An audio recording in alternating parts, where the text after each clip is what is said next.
Hi friends, நம்ம last வீடியோவில் வந்து தமிழ் லிட்ரேச்சர் பேப்பர் அதை பற்றியோட அட்வான்டேஜஸ் டிஸ்அட்வான்டேஜஸ் பார்த்தோம். யூபிஎஸ்சியோட எக்ஸாம் பேட்டர்ன்ஸை பார்த்தோம். இப்போ தமிழ் லிட்ரேச்சர் பேப்பரோட சிலபஸ், அதாவது பாடத்திட்டம் எப்படி இருக்குன்னு பார்த்தலாம். தமிழ் விருப்ப பாடத்தில் வந்து பார்த்தீங்கன்னா 2 தாள்கள், அதாவது 2 பேப்பர் இருக்குது. முதல் தாளுக்கு 250 மதிப்பெண்ணும், 2ஆம் தாளுக்கு 250 மதிப்பெண்ணும் இருக்குது.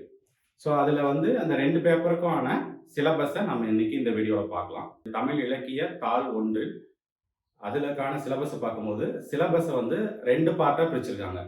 பிரிவு ஆ, பிரிவு ஆ. இந்த 2 பிரிவுல என்னென்ன இருக்குன்னு பார்த்துடலாம். முதல் தாளோட பாடத்திட்டத்தில் இந்த பிரிவு ஆல வந்து பார்த்தீங்கன்னா தமிழ் மொழி வரலாறு, தமிழ் மொழி இலக்கிய வரலாறு. பிரிவு ஆல பார்த்தீங்கன்னா தமிழரின் அண்மை கால போக்குகள். அடுத்து 2ஆவதா பார்த்தீங்கன்னா தமிழில் நாட்டுப்புற இலக்கியங்கள் மற்றும் மொழிபெயர்ப்பு. 3ஆவது தமிழர்களின் பண்பாட்டு வரலாறு. ஸோ இந்த மாதிரி பிரிச்சிருக்காங்க. இந்த தமிழ் பிரிவு ஆல பார்த்தீங்கன்னா தமிழ் மொழி வரலாறுல வந்து பார்த்தீங்கன்னா இந்தியாவின் மொழி குடும்பங்கள், இந்தியாவில் நிறைய மொழி குடும்பங்கள் இருக்கு. அந்த மொழி குடும்பங்களை பற்றி ஒரு முன்னோட்டம் பார்ப்போம். அதுல வந்து திராவிட மொழி குடும்பங்கள், திராவிட மொழியில தமிழ் மற்றும் கிளைமொழிகள் நிறைய இருக்கும். ஸோ அதை பற்றி விரிவாக பார்ப்போம். அடுத்து இந்த மொழி வரலாறுல பார்த்தீங்கன்னா தொல்காப்பியத்திலிருந்து சங்க இலக்கியங்கள்லேருந்து காப்பியங்கள் எப்படி உருவாச்சு, ஸோ அந்த இதெல்லாமே இந்த மொழி வரலாறுல பார்ப்போம். கடைசியாக புது கவிதைகள் வரைக்கும் அந்த மொழி வரலாறுல பார்ப்போம். அடுத்து தமிழ் மொழி இலக்கிய வரலாறு, தமிழ் மொழி இலக்கியம் எப்படி வந்து வளருது, அதோட சேஞ்சஸ் இருக்குன்றத இந்த தமிழ் மொழி இலக்கிய வரலாறுல பார்க்கலாம். தமிழ் மொழி இலக்கியத்துல இதே மாதிரி சேம் இதுதான். சங்க கால தமிழ்ல இருந்து சங்கம் மருவிய கால தமிழ், பல்லவர் கால தமிழ், அந்த மாதிரி தமிழோடைய வரலாறு, தமிழ் மொழி இலக்கியத்தோட வரலாறு. இப்ப சங்க காலத்துல பார்த்தீங்கன்னா சங்க காலத்துல புறநானூறு, அகநானூறு இது மாதிரி இலக்கியங்கள் இருக்கும். அதை பத்தி பார்ப்போம். சங்கம் மருவிய காலங்களில் வந்து பார்த்தீங்கன்னா காப்பியங்கள் வரும், சிலப்பதிகாரம், மணிமேகலை. ஸோ அந்த மாதிரி காப்பியங்கள். அடுத்து வந்து பக்தி இலக்கிய காலங்கள். பக்தி இலக்கியத்துல வந்து ஆழ்வார்கள், நாயன்மார்கள் இயற்றிய பாடல்கள், அதுல வந்து நாயகி பாவம். ஸோ அந்த மாதிரி விஷயங்கள் வந்து இந்த மொழி இலக்கிய வரலாறுல பார்ப்போம். அடுத்து பிரிவு ஆள பார்த்தீங்கன்னா தமிழின் அண்மை கால போக்குகள். இதுல வந்து நம்ம என்ன பண்றோம், திறனாய்வு கோட்பாடுகளை பற்றி பார்க்க போகிறோம். திறனாய்வோட பயன்பாடு. திறனாய்வு வந்து சமூகவியல், உளவியல், அறவியல் இந்த மாதிரி விஷயங்கள்ல அந்த கோட்பாடுகளை பற்றி பார்க்க போகிறோம். அது மட்டும் இல்லாமல் இலக்கியத்தை நாம் வந்து புரிஞ்சுக்கக்கூடிய அளவுக்கு இலக்கியத்தில் என்னென்ன உத்திகள் பயன்படுத்தியிருக்காங்க, தொன்மம், படிமம், உள்ளுரை, ஒட்டுருவகம், இந்த மாதிரியான விஷயங்களை வந்து பார்ப்போம். ஏன்னா இந்த இலக்கிய உத்திகள் வந்து ரொம்ப முக்கியம் தமிழ் இலக்கியத்தை புரிஞ்சுக்கொள்வதற்கு, அதில் இருக்கக்கூடிய விஷயங்களை உணர்வதற்கு. அதுக்கப்புறம் இதுல வந்து ஒப்பிலக்கிய கோட்பாடுகளையும் அதோட பயன்களையும் பார்க்கலாம். அடுத்து தமிழில் நாட்டுப்புற இலக்கியங்கள் மற்றும் மொழிபெயர்ப்பு.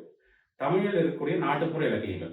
நாட்டுப்புற இலக்கியங்கள் எடுத்துக்கிட்டீங்கன்னா கதை பாடல்கள், அதுக்கப்புறம் பழமொழிகள், விடுகதைகள், இந்த மாதிரியான விஷயங்கள் இருக்கு. ஸோ அதிலிருந்தும் அதோட பயன்பாடுகள், அது எப்படி வளர்ந்திருக்கு, தமிழ் அதனுடைய தாக்கம் எப்படி இருக்குன்றதை அதனுடைய பார்க்கலாம்.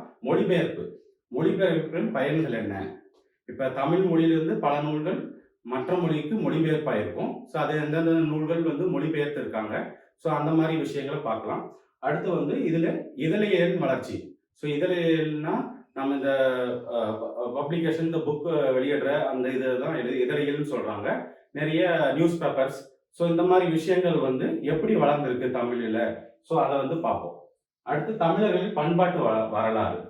தமிழர்களின் பண்பாடுன்னு எடுத்துக்கிட்டிங்கன்னா சங்க காலத்தில் இருந்த 5 திணை கோட்பாடுகள், அதில் அவங்களுடைய சடங்குகள், நம்பிக்கைகள், ஸோ இந்த மாதிரி விஷயங்கள். அதுக்கடுத்து வந்து சங்கம் மருவிய காலத்தில் ஏற்பட்ட பண்பாட்டு மாற்றங்கள். அதுக்கப்புறம் சமணம் மற்றும் புத்தம் போன்ற மதங்களினால ஏற்பட்ட கலப்புகள். ஸோ அதுக்கடுத்து பல்லவர் காலத்தில் ஏற்பட்ட நிகழ்வுகள். ஸோ இந்த மாதிரி விஷயங்கள் பண்பாட்டு வரலாறு பார்ப்போம். அது மட்டும் இல்லாமல் தமிழர்களின் கலை மற்றும் கட்டிடக்கலை வளர்ச்சி. பார்த்தீங்கன்னா பல்லவர் கால கட்டிடக்கலை, சோழர் கால கட்டிடக்கலை, நாயக்கர் கால கட்டடக்கலை. ஸோ இந்த மாதிரியான கட்டடக்கலை வளர்ச்சியையும் இதில் பார்ப்போம். அதுக்கப்புறம் சமூக அரசியல் இயக்கங்களுடைய தாக்கம் தமிழர்கள் பண்பாட்டில் எப்படி இருந்தது என்றதையும் பார்ப்போம். அதுக்கப்புறம் வெகுஜன ஊடகங்களின் பங்கு, தமிழ் பண்பாட்டு வளர்ச்சியில் வெகுஜன ஊடகங்களின் பங்கையும் இதில் பார்க்கலாம். ஸோ இந்த மாதிரி முதல் தாளானது முழுக்க முழுக்க இலக்கியத்திலிருந்து நாம என்னன்னு தெரிஞ்சுக்க போறோம். வரலாறு, மொழியோட வரலாறு, இலக்கியத்தோட வரலாறு, பண்பாட்டினோட வரலாறு, அதை இலக்கியத்தை எப்படி நம்ம அணுகணும், எப்படி அதில் இருக்கிற விஷயங்களை எடுத்துக்க முடியும், ஸோ அதனுடைய திறனாய்வு.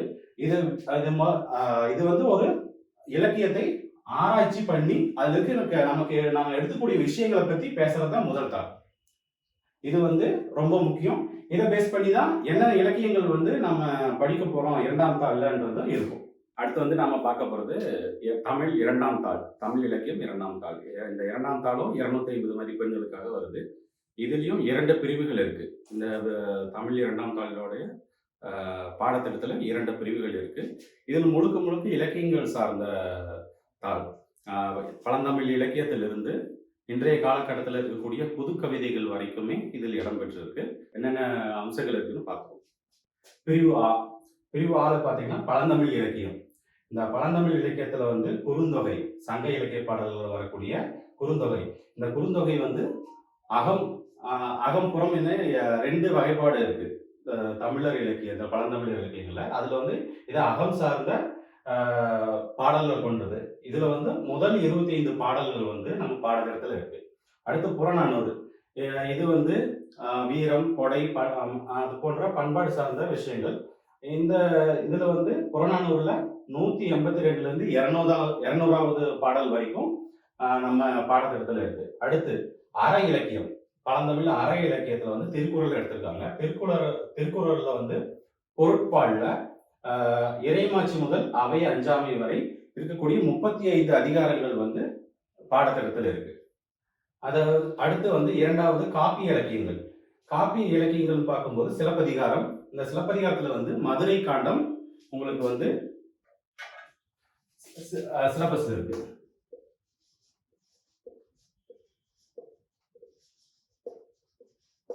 அடுத்து வந்து கம்பராமாயணம். இந்த கம்பராமாயணம்ல வந்து பாத்தீங்கன்னா கும்பகர்ணன் வதைப்படலம்.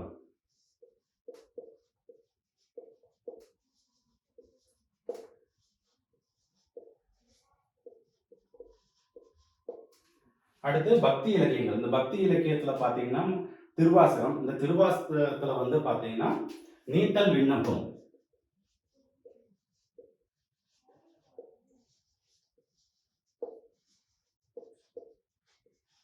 இந்த நீத்தல் விண்ணப்பம் மட்டும் நம்ம படிச்சா போதும். அடுத்தது திருப்பாவை. திருப்பாவையில் இருக்கக்கூடிய 30 பாடல்களும் நமக்கு இருக்கு, பாடத்திட்டத்தில் இருக்கு. அடுத்து பாத்தீங்கன்னா பிரிவு ஆ. இந்த பிரிவு ஆல வந்து பாத்தீங்கன்னா கவிதை. இதுல கவிதைகள் வந்து கண்ணன் பாட்டு, பாரதியார் எழுதிய கண்ணன் பாட்டு, பாரதிதாசன் எழுதிய குடும்ப விளக்கு, கவிஞர் காமராசன் எழுதிய கருப்பு மலர்கள். இந்த 3 கவிதைகளும் இருக்கு. அடுத்து உரைநடை. உரைநடையில வந்து மு வரதநாசனார் எழுதிய அறமும் அரசியலும். அடுத்து வந்து நம்ம முன்னாள் முதல்வர் CN அண்ணாதுரை அவர்களுடைய பேச்சு ஒரு உரைநடையா மாத்திருக்காங்க. அது வந்து தாழ்ந்து தமிழகமே அந்த இதுவும் உரைநடையில இருக்கு. அடுத்து 3வது பகுதியில ஒரு நாவல், ஒரு சிறுகதை, ஒரு நாடகம் கொடுத்துருக்காங்க. இந்த நாவல்ல வந்து அகிலரின் சித்திரப்பாவை அந்த நாவல் வருது. அடுத்து சிறுகதையில வந்து பாத்தீங்கன்னா குருபீடம், ஜெயகாந்தனின் குருபீடம்.